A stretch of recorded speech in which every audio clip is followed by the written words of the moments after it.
Welcome to College Briefing. The content of the briefing includes Governor Cox, Civil Rights Organizations rebuke state school board member over targeting student athlete. The world just marked a year above a critical climate limit scientists have warned about. Climate change is fueling the disappearance of the Aral Sea. It's taking residents' livelihoods, too. The most controversial question before the Supreme Court: insurrection. Tecumseh's A.J. Bryan, others declare to play at the next level. Governor Cox, Civil Rights Organizations rebuke state school board member over targeting student athlete. Yahoo! Natalie Cline, a Republican running for a second term on the Utah State Board of Education, is under fire for a social media post that targeted a high school student athlete. The post depicted members of a girls' basketball team with the heading "Girls Basketball," which community organizer Darlene McDonald said was to imply that one of the players is not a girl. Utah Governor Spencer Cox, civil rights groups, and both Republican and Democratic lawmakers are among those rebuking Cline. Cline issued a statement that said in part, "My original post, now deleted, never claimed the student was a boy." The world just marked a year above a critical climate limit scientists have warned about. Yahoo! Global warming exceeded 1.5 C above pre-industrial levels over the last 12 months, according to the Copernicus Climate Change Service, which is run by the European Union. The figure is the highest on record, and exceeds the cap for global temperature increases set by the Paris Climate Agreement. The service also confirmed that the average global sea surface temperature for January was the highest for that month. The high level of warming is due to human activity and also to El Niño, a climate pattern that originates in the Pacific Ocean. Climate change is fueling the disappearance of the Aral Sea. It's taking residents' livelihoods, too. Yahoo! Climate change is accelerating the demise of Uzbekistan's Aral Sea, which is now less than a quarter of its former size, reducing water supplies and increasing salinity, according to residents and experts. The United Nations Development Programme has warned that the destruction of the Aral Sea is causing land degradation and desertification, as well as malnutrition and deteriorating health conditions. Dust storms are also on the increase, as are respiratory diseases and cancer, as toxic chemicals from a shuttered Soviet weapons testing facility and fertilizer from farms are whipped up into the air. The Aral Sea shrinkage has been caused by human engineering and agricultural projects, but its demise has been accelerated by climate change, which is destroying glaciers and reducing river flows, causing increasing levels of salinity and causing the water to evaporate more quickly. The region, which once supported thousands with jobs in the canning and tourism sectors, now struggles to survive. The most controversial question before the Supreme Court: insurrection. Yahoo! While, as previously noted, the U.S. Supreme Court may be inclined to decide Trump versus Anderson on technical grounds and not reach the issue of whether former President Donald Trump engaged in insurrection related to January 6, 2021, the Supreme Court could still reach this substantive issue in the case. Tecumseh's A.J. Bryan, others declare to play at the next level. Yahoo! The Northwood University Timberwolves have signed 34 students to their 2024 class. Head coach Dusty Buer praised his staff for finding talent early in the process and said the class delivered on what the university was looking for. The Timberwolves announced in January that they were adding a women's track and field program to their sports rosters. The team will begin competing in the fall of 2025. She's market's shakeup surprised insiders, showing alarm over rout. Bloomberg. Hui Man, the chairman of the China Securities Regulatory Commission, CSRC, has been removed from his position amidst a 4-year market meltdown. The CSRC has been working intensively to restore confidence in China's tumbling stock market, and the removal of its chairman has sent shockwaves through the industry. The move could indicate additional measures to revive China's second-largest stock market. However, market analysts believe that more is needed to address structural macro headwinds and boost investor confidence.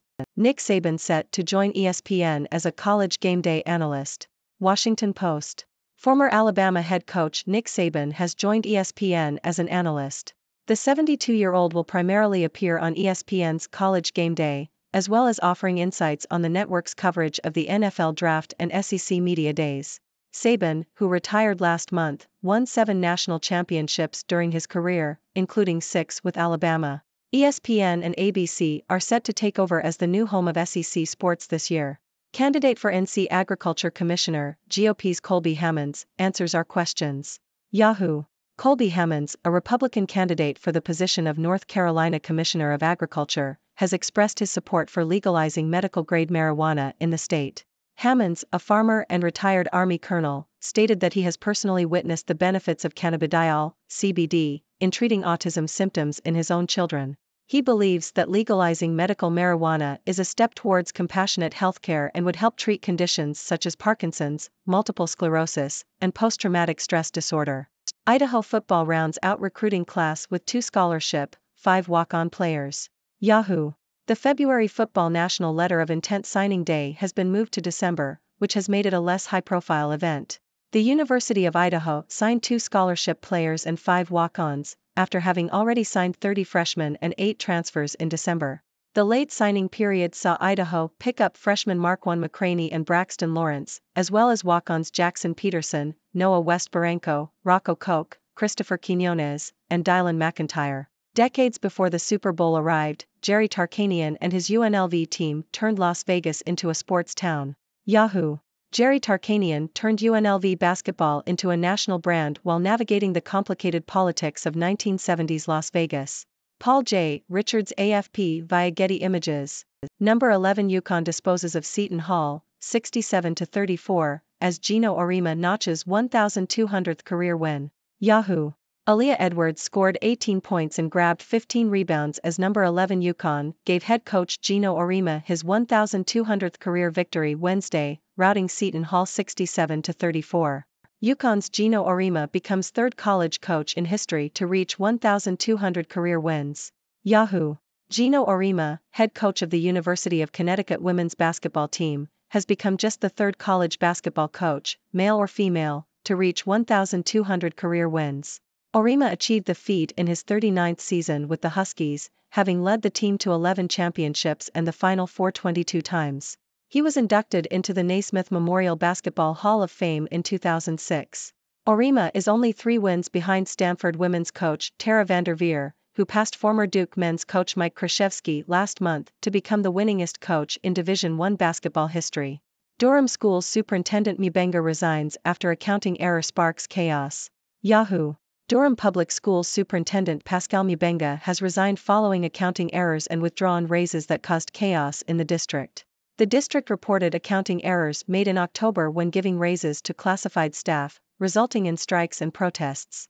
Board Chair Bettina Umstead estimated that the error would cost the district an additional $9 million annually. Finance Director Paul Lessier also resigned in January. Mubenga was hired in 2017 to lead the district, which serves over 30,000 students. Toby Keith dies at 62 due to stomach cancer, what he shared about his cancer journey. Yahoo! Country music star Toby Keith has passed away at the age of 62 after a 2-year battle with stomach cancer. Keith was first diagnosed with the disease in June 2022 and began treatment soon after. He continued to perform and tour throughout his treatment, playing 3 sold-out shows in Las Vegas in December 2023 and appearing at the People's Choice Country Awards in September of that year. Keith's team announced his death on his website on February 6, 2024, saying he passed away peacefully surrounded by his family. Stomach cancer, also known as gastric cancer, typically begins where the esophagus meets the stomach. Symptoms can include indigestion, abdominal pain, and nausea, but are often ignored as common ailments. Late-stage stomach cancer is typically treated with chemotherapy, radiation, and surgery. Keith's treatments shrunk his tumor by 1/3, and his blood scans indicated his health was moving in a positive direction. He expressed optimism about his prognosis in interviews and said he was looking forward to future performances. Former Georgia DB coach joins the Buffalo Bills coaching staff. Yahoo!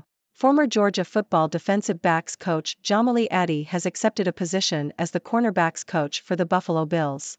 Addy previously coached at the University of Miami and won a national championship with Georgia in 2021. This move follows a trend of college coaches transitioning to the NFL due to the challenges of college football's calendar, the transfer portal, and name, image, and likeness rules. Addy's departure from Georgia follows another defensive backs coach, Fran Brown, leaving to become the head coach at Syracuse. Ladies and gentlemen, it's the one and only Dr. Six, coming to you from the 6 Degrees world with all the latest news and updates. Let's dive right in, shall we? First up, we have Republican Natalie Cline facing backlash for targeting a student athlete on social media. It seems like she's in hot water with Utah Governor Spencer Cox and various civil rights organizations. Now, I can't help but wonder, did she not learn the golden rule of social media? Think before you post, people.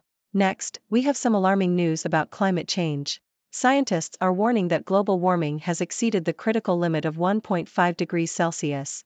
That's higher than the cap set by the Paris Climate Agreement.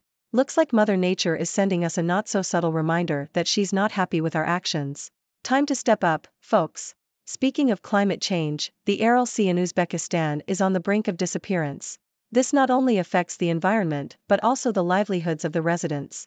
Dust storms, respiratory diseases, and cancer are on the rise due to toxic chemicals in the air. It's heartbreaking to see the consequences of human actions and how climate change exacerbates them. We need to take responsibility and find sustainable solutions. Now, let's talk about some legal matters.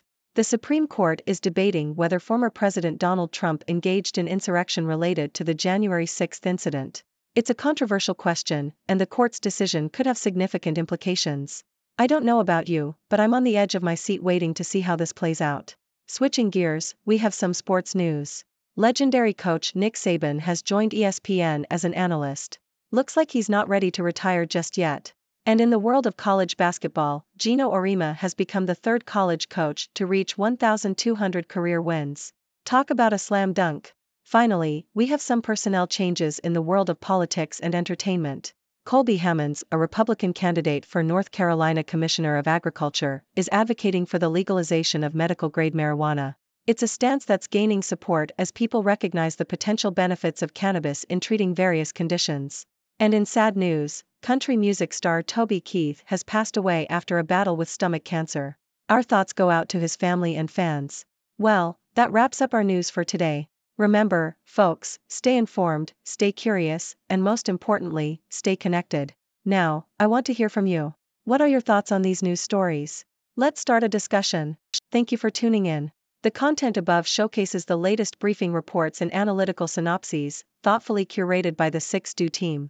These insights stem from a wide array of reputable media outlets, think tanks, government sources, and specialized experts worldwide. We encourage you to explore these sources for a comprehensive perspective.